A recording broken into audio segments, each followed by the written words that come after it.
আমি এটা বিশেষ খবৰৰ সূত্ৰত ভিত্তি কৰি আমি আমাৰ ডিএছপি হেডকোৱাৰ্টাৰ আমাৰ ওচি হাওৰাঘাট তেখেতসকল এটা অপাৰেশ্যন লঞ্চ কৰা হয়।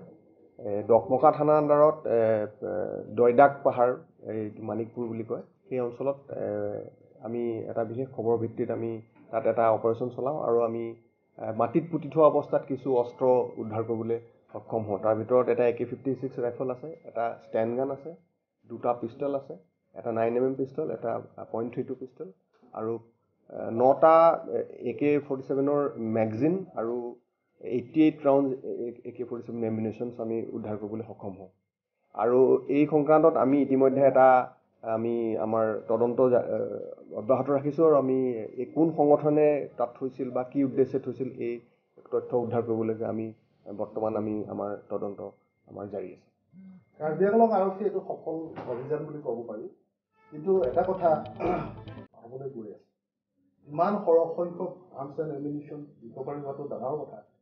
এনেধৰণৰ ইমানখিনি আৰ্মছ এণ্ড এমিনিশ্যনে কোনো এটা জিলাত সাংঘাতিক ধৰণে সন্ত্ৰাস সৃষ্টি কৰিব পাৰে।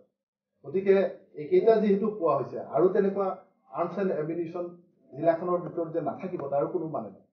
আৰু ইফালে লোকসভাৰ নিৰ্বাচন, এই ক্ষেত্ৰত আপুনি জিলাখনৰ মুৰব্বী হিচাপে কেনে শংকা কৰে যে থাকিব পাৰে নেকি বা আছে নেকি? চাওক, তেনেকুৱা ধৰণৰ যদি কিবা ক'ৰবাত অস্ত্ৰ ভাণ্ডাৰ আছে আৰু আমাৰ চ'ৰ্চে গম পায় আমি ডেফিনেটলি আমি উদ্ধাৰ কৰিবলৈ চেষ্টা কৰিম আৰু আমাৰ তেনেকুৱা চেষ্টা অব্যাহত আছে আৰু ভৱিষ্যতলৈও আমি এনেকুৱা ধৰণৰ আমাৰ প্ৰচেষ্টা থাকিব আৰু আমাৰ যি কটকটীয়া নিৰাপত্তা ব্যৱস্থা সেই অলৰেডি অব্যাহত আছে। আপোনালোকে কাৰ্বি আংলং জিলা আপোনালোকে হয়তো লক্ষ্য কৰিছে যে আমি বিভিন্ন জেগাত আমি তালাচী আমি চলাই আছোঁ আৰু আমি বিভিন্ন অপাৰেশ্যন আমি কৰি আছোঁ। গতিকে আমি তেনেকুৱা ধৰণৰ যদি ক'ৰবাত আছে আমি উদ্ধাৰ কৰিবলৈ সক্ষম হ'ম বুলি ভাবিছোঁ। নতুনকৈ কিবা সন্ত্ৰাসবাদী সংগঠন আত্মপ্ৰকাশ কৰা বুলি আপুনি গম পায় নেকি কাৰ্বি আংলং জিলাত? এতিয়া তেনেকুৱা ধৰণৰ সংগঠনৰ তথ্য আমাৰ হাতত নাই। এতিয়ালৈকে আমি কনফাৰ্ম হ'ব পৰা নাই। আমি এতিয়ালৈকে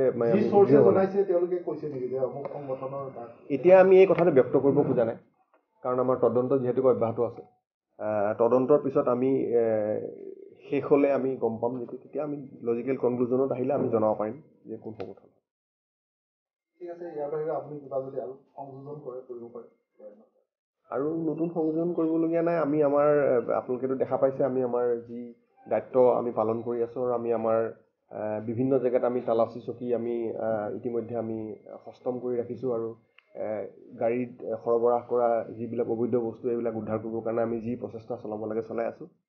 গতিকে আমি সংবাদ মাধ্যমৰ পৰা তাৰ কাৰণে আমি সহায় সহযোগিতা আমি বিচাৰিছোঁ, আমি কোঅপাৰেশ্যন বিচাৰিছোঁ।